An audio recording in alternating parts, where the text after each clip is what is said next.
I'm Ken Smith, and this is the Florida Lighthouses Show, and I'm at Amelia Island Lighthouse with one of my best friends, Tom Sentis. Amelia Island Lighthouse marks the entrance to the St. Mary's River in northern Florida.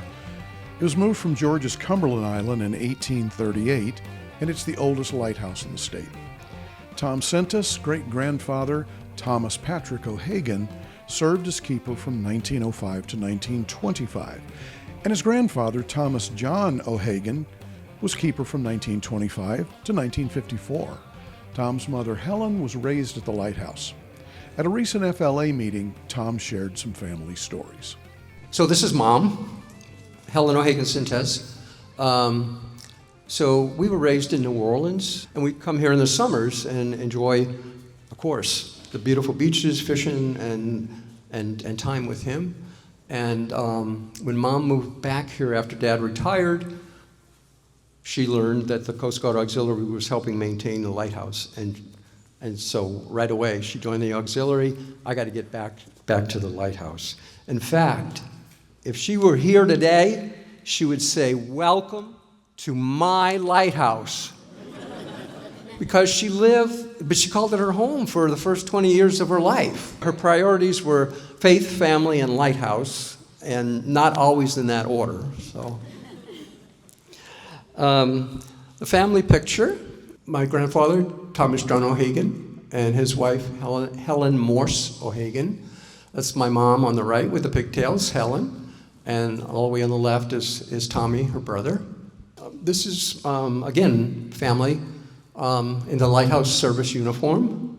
So this is Captain O'Hagan, Thomas Patrick O'Hagan. And he moved here in 1905 to be lighthouse keeper. And then my grandfather, Thomas John O'Hagan, as the oldest boy, helped him, of course, a lot. And then as he was old enough, he became the assistant keeper, and then became the keeper after his dad retired in 1925. Another brother of my grandfather, David, became lighthouse keeper at St. Simon's after he had served here for a little while as an assistant. And then the other brother is Joseph, and Joseph served on lighthouse tenders and then later on Coast Guard vessels. I put this picture in, again, it's my grandfather, Thomas John, and his brother was assistant at the time. The lighthouse pennant was flying in that picture, and that's why I threw it in. This is an original lighthouse pennant that once flew at Amelia Island Light Station. So they created a kind of a competition to see which lighthouse station graded the best for the year. And the one that graded the best for the year got to fly the lighthouse pennant at the light station. So I'm proud to say that they had earned that. Both my grandfather and great-grandfather had that privilege that way. Thomas Patrick was previously at Ponce Inlet. A lot of you know that. He spent 12 years there as keeper, as a matter of fact. Before coming to Amelia. And his rationale at the time, he had 11 children, by the way. He was Irish Catholic, and he wanted them to have a Catholic education. St. Joseph Academy next to St. Michael's was open at that time. And so he put in for a transfer, and he got the transfer up here. And I love the quote in one of his journals. I'll read it verbatim. In September of 1905, we packed up our brood and old Bessie, our cow, and took the train up to Amelia Island. When I retired, Thomas John took over, and David became his assistant keeper that year. The Bureau must have liked my work, because the week that I retired, they put out a very complimentary bulletin to all stations and said that I was meritorious. I didn't think I did anything special any other keeper wouldn't do. So, but again, they were very diligent in doing their duties. My grandfather, Thomas John, when he was keeper, when he was nearing retirement, he got a letter from the superintendent of lighthouses out of Charleston, and he said, you always do a really good job keeping your lens clean. And he said, some of our keepers have trouble doing that. And so he was asking him, he said, what is your secret, or what do you do that I could pass on to these others? My grandfather replied back, I don't let it get dirty. He was diligent in keeping up with it. My mom, one time we were walking around the lighthouse grounds, and the lighthouse needed some attention. It had a good bit of dirt and mold on the side, and there wasn't restoration scheduled yet. And my mom kind of shook her head. She said, my daddy would have never let it get that way. And she was right. She was right, because he would have been on top of that. So we know what restoration looks like today. We have scaffolding, and we have great modern tools to use to take care of it, and wonderful experts that help us get that outside restoration done. But you might wonder about, how did they used to whitewash or paint the lighthouse?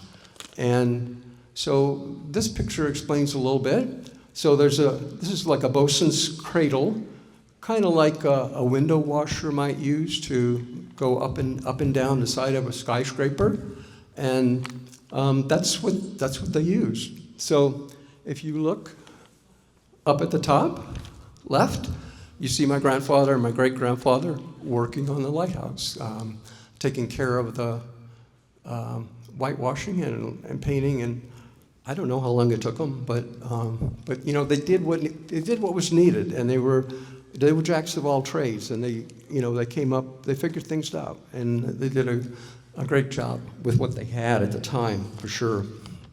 Thomas John, my grandfather,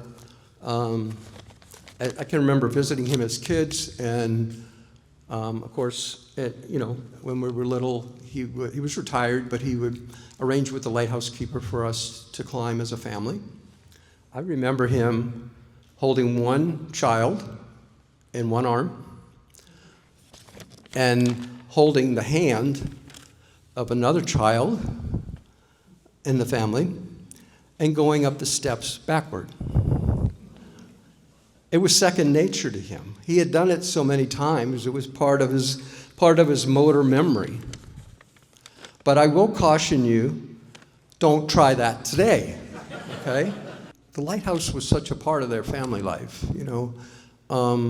and they took care of it not because it was their job, but it was part of their dedication, part of their passion to do that. And I'm blessed to have that heritage passed down to me as well.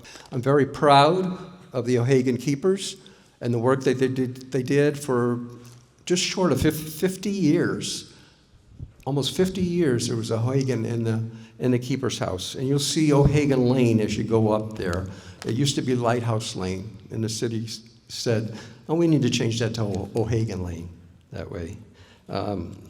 Both had meritorious service, and again, I'm very proud of what they did for us, for maintaining our light. Later, I caught up with Tom at the lighthouse, and we talked about the recent restoration project, partially funded by a $125,000 grant from the Florida Lighthouse Association. Tom, just tell us a little bit about the Amelia Island Lighthouse. It is the oldest lighthouse in Florida. It's the oldest lighthouse in Florida. It stands on a 60-foot bluff. It doesn't have to be as tall as some of the others.